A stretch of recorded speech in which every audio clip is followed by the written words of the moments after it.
Welcome back, MTN Giants podcast. The Giants save their season for now. They get their first win of the year in Cleveland to improve to 1-2, 21-15 final score.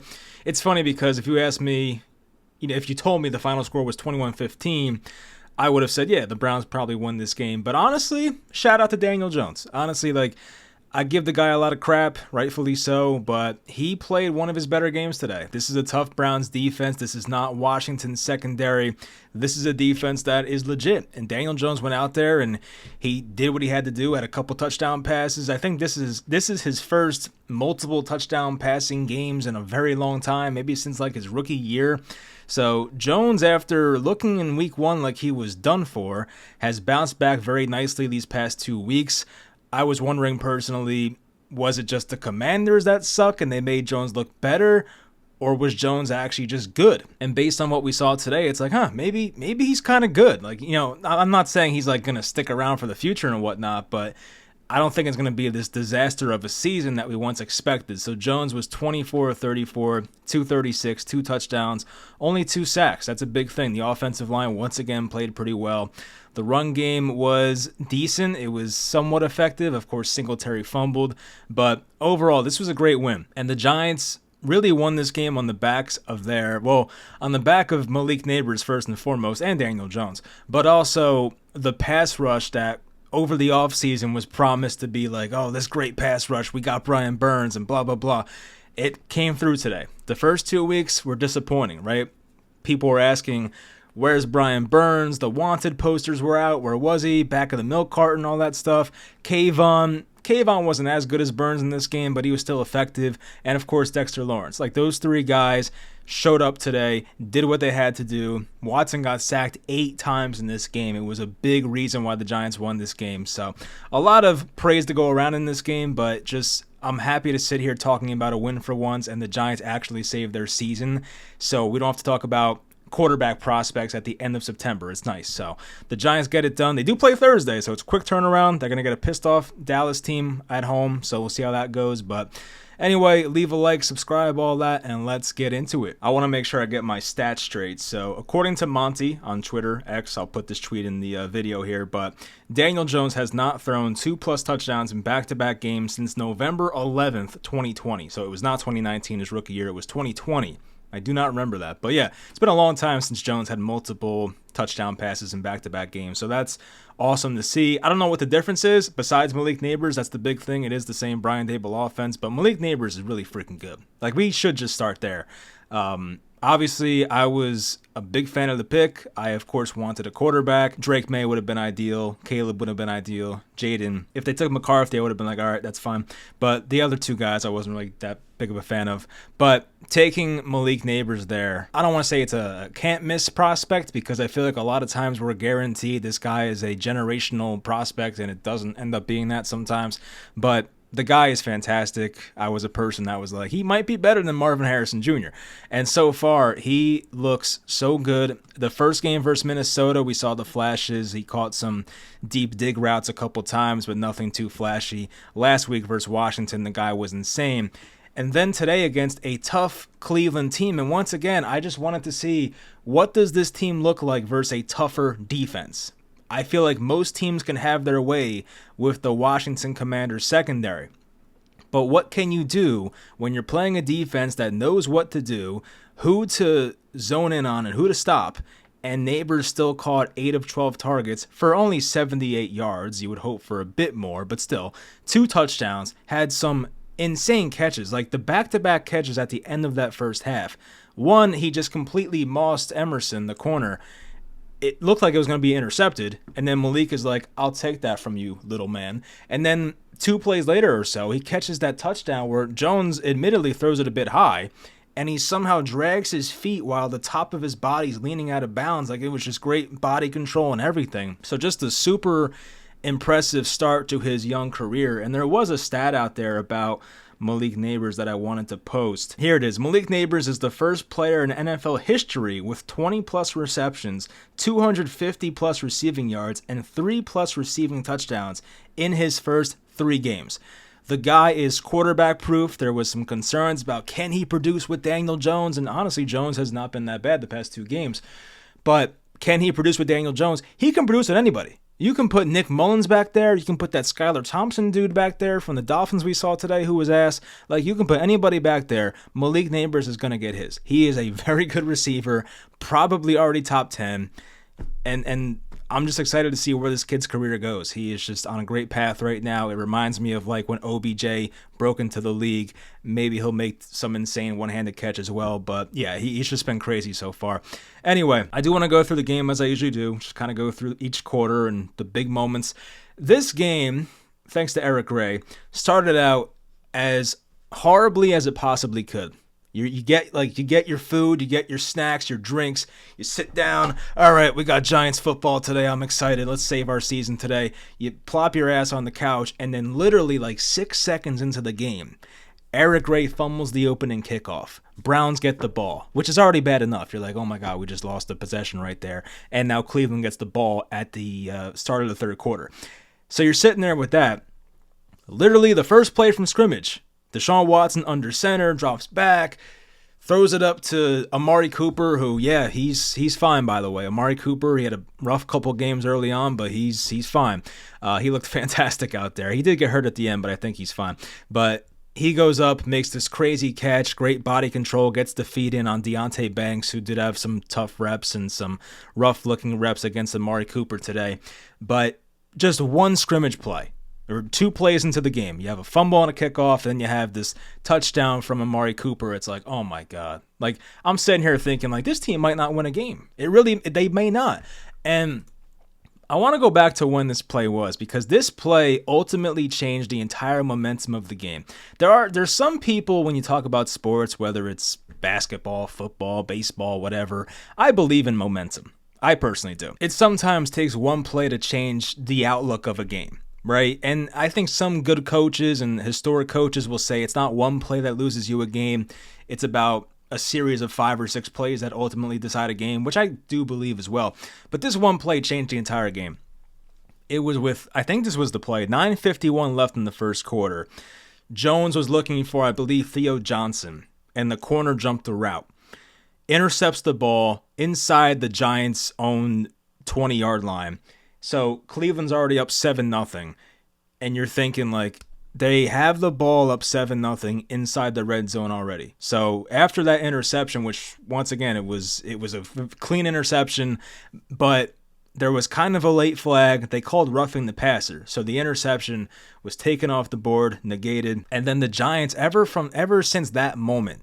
That was like the momentum-changing play of this game. We went from fumbling the opening play, letting a touchdown up on the first offensive play from Cleveland.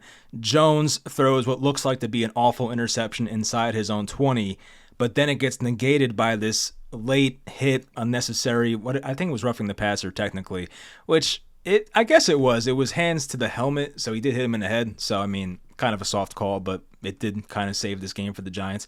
And ultimately, they go down, they get the touchdown with Singletary, and it's a brand new game. And the Giants' defense after that, they just stood up big time. They kept sacking Deshaun Watson. That was when Micah McFadden sacked him, and then the next play, it was Elijah Chapman, the undrafted free agent rookie who had a great game today. And a lot of guys from this defensive line stepped up big time. I mentioned Brian Burns. I mentioned Kayvon, who I think got credited for half a sack. I mentioned Dexter Lawrence, who coming into this game was expected to do well because of the easy matchup versus Pokic, the center. Just to go through it, so guys that had a sack, Nacho had half a sack, Dex had 2, Okereke had half a sack, Brian Burns had 1, and the strip sack fumble, almost had an interception too. Ojulari had a sack. Ojulari was great, by the way, today. I didn't mention him yet. He was great. He kept making impact plays. Pinnock had a sack. Kayvon had half a sack. McFadden half a sack, and Chapman had the 1 sack. So those are all the guys that got credited with sacks in this game. So anyway, back to the note section and what happened in this game. So the Giants went 3-and-out on their first actual drive.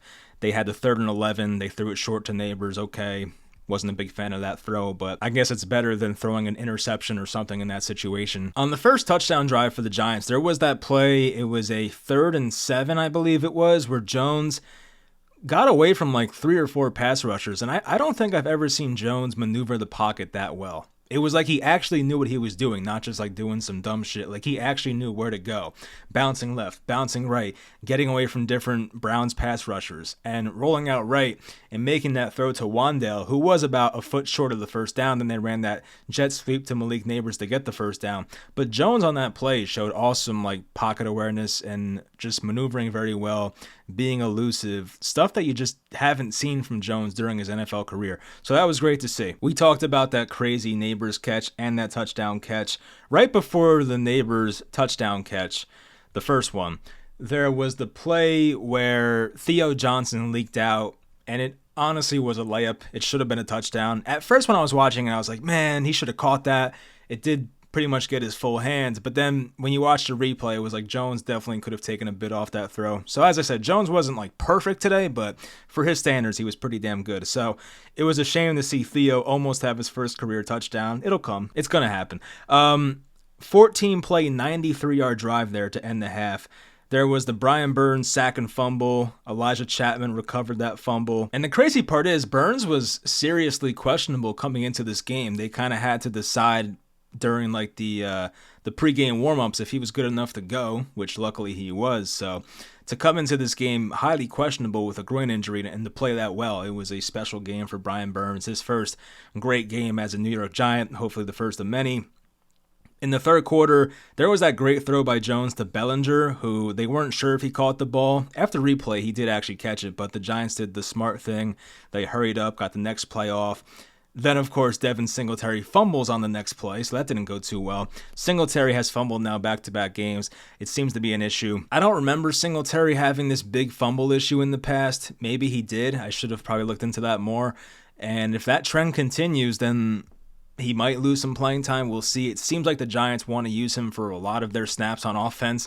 We did see some Tyrone Tracy today. Of course, Eric Gray had a costly fumble as well, so it's not like he's going to be making up for that in the fumble department, but maybe we'll see some more Tyrone Tracy. I don't know, but just hold on to the ball, please. There was the drive that ended when Pinnock sacked Deshaun Watson, and Watson missed two pretty easy throws on that drive. I remember the one to Elijah Moore that was up the seam where, like, prime Deshaun Watson probably makes that throw with one eye closed, no problem. I've seen that throw to Will Fuller plenty of times from him and guys like that. And just Deshaun Watson's he's cooked. I don't know what else to say.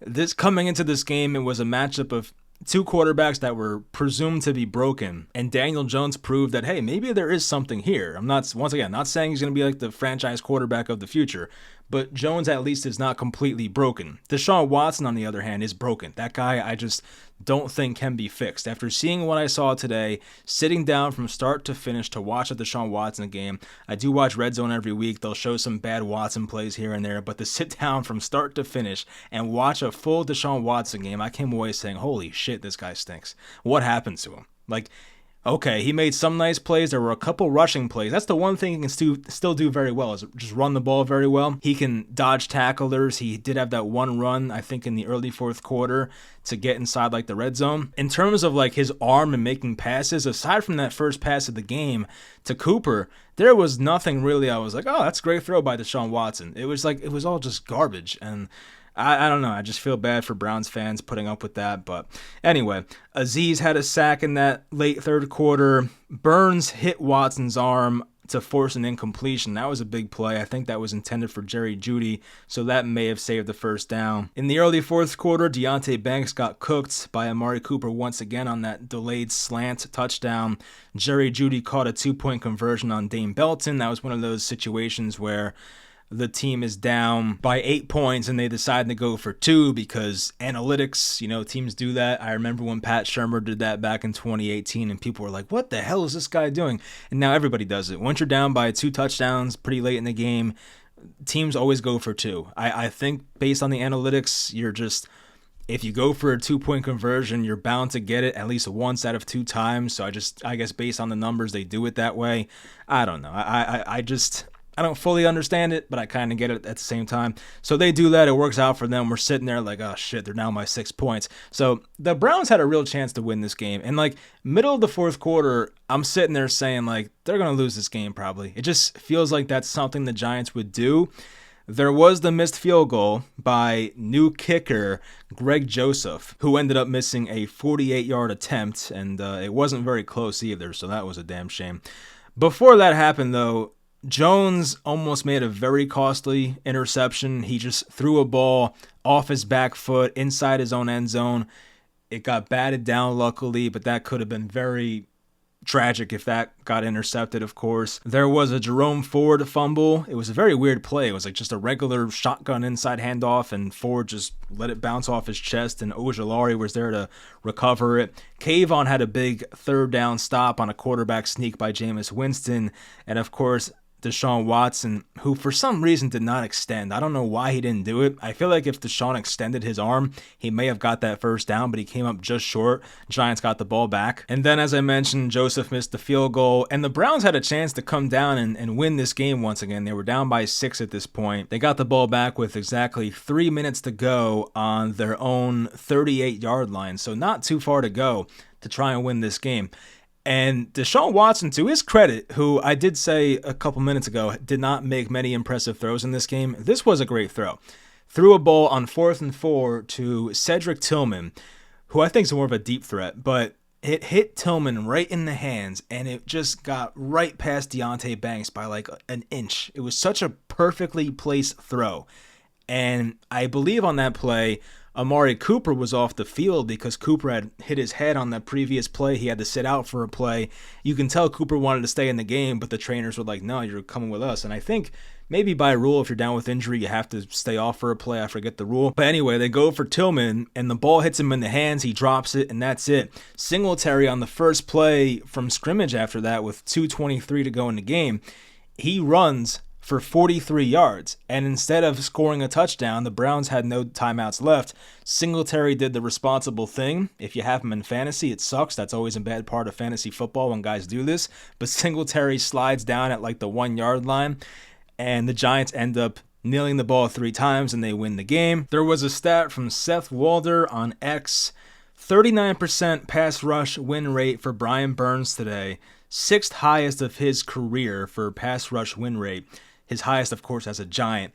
And this was a tough matchup for the most part. The Browns at least have competent tackles and an offensive line. I saw Jedrick Wills got banged up at one point. I do believe he came back. So for Burns to have a game like this in this situation, imagine if he had the interception too. I was so mad he dropped that. Like, of course, it's a edge rusher. You don't expect him to catch a ball like that. It was a tough catch for a freaking edge rusher. But it's like, damn, so close. But anyway, he played great today, was a big reason they won this game, and it was a team effort for the most part. You know, of course, you look at Malik Nabers, even Wan'Dale Robinson, who I definitely should give a shout out to. He had a couple of tough catches that were first downs and big first downs to move the chains. That is the receiver he is. Wan'Dale is never going to be like this guy who scores a 75-yard touchdown. He might be. I don't want to say never, but for the most part, Wan'Dale is just a guy who moves the chains, a slot receiver, and just a nice guy to have. Kind of like Greg Dortch with the Cardinals, a player like that. Once again, that was a good game. It was a fun one to watch. I feel like we shouldn't have had to sweat that out that much at the end, but once Tillman dropped that pass, we figured like, all right, this one's done. It's over with, and shout out Singletary for sliding and doing the right thing. It was good to see this pass rush come alive. And at least now it's not just all talk. It's not just, oh, they look good on paper, but it's not like, where's the results? At least now they have a game where it's like, all right, this pass rush really helped them win a game. And for Daniel Jones, who, of course, historically struggles versus the Dallas Cowboys, I'm looking forward to that next week. How does he look? But if you can go to Cleveland and look like that, which, once again, Jones wasn't completely perfect. I would say he played really well, but there were definitely some missed opportunities out there and some throws he got lucky with. And of course, he should have had the interception without that roughing the passer. But overall, like, the guy against a good defense, a really good Browns defense, played a great game. And if he can do something like that similar to the Cowboys on Thursday, they have a chance to win that game. But I am nervous because historically, now Dan Quinn's gone. He's now coaching Washington. But historically, Jones has struggled against the Dallas Cowboys. So we're going to see how that plays out. Last year's Cowboys-Giants game at MetLife was the opener, 40-0. I don't think it'll be that bad, of course. But if they can get that win, like, all of a sudden this season that just 24 hours ago looked like a lost season that was not going to be fun at all, if we get to 2-2, it's like, there's a shot. Like, you never know. So to come out the way they did in week 1 and look dead, and then week 2 blowing a game with no kicker, to win this game and have a chance at least on week 4 on Thursday. Right now it's Dallas favored by 5.5, but Dallas lost today. They're now 1-2, same record as the Giants. That final score between Dallas and the Ravens does look close, but overall the Ravens were beating their ass for most of that game. So I don't want to say it's like, every score counts. It was technically a close game, but I feel like it was a 3-score game for a lot of it. The Cowboys had to recover an onside kick, which is tough to do, of course. I want to see. It was 28-6 after the Derrick Henry 26-yard touchdown right after halftime. So Dallas was down by a lot. They made a late push for it, but the Giants do get a pissed-off Cowboys team coming to MetLife, and we're going to see how that one goes. So since it's a short week, I'll try to get a preview out on Wednesday. No promises, I'll try. But of course, after the game, I'll have an instant reaction. I took off work Friday. Thank God for that. Hopefully it's a win. It's going to be a fun season if they get this win. If not, we'll start thinking about maybe things like job security and when's Drew Lock going to start? So I don't know. I just hope that they play competitive football, can get a win. If they get to 2-2 with 10 days off, that's great. We could feel good for about 10 days there. But if they lose in embarrassing fashion, as they always do to Dallas, it's going to be like a long 10 days. So we'll see how that goes. But this win feels good. Definitely feels good. Shout out to Jones once again. Shout out to Nabers, who looks like a superstar. Shout out to Burns. Shout out to Dexter Lawrence. And even the coaching. I think coaching deserves some credit too. I feel like there weren't too many awful play calls. Going for it on 4th down early in that game on the Nabers sweep was a good call.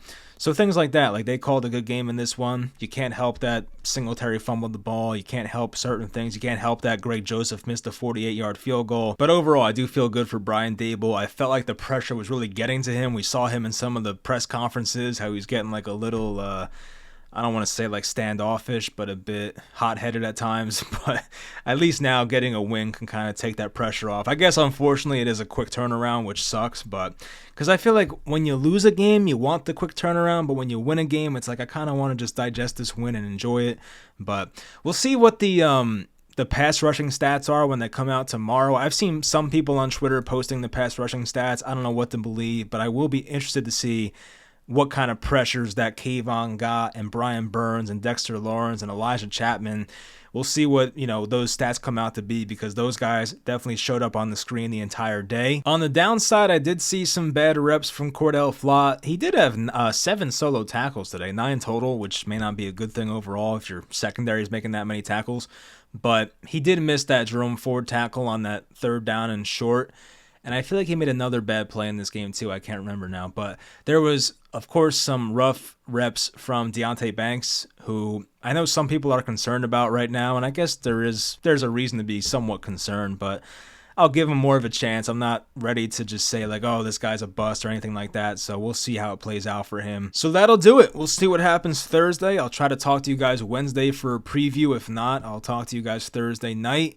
Good to get this win, save the season, and we'll see what happens against Dallas. Talk to you guys next time.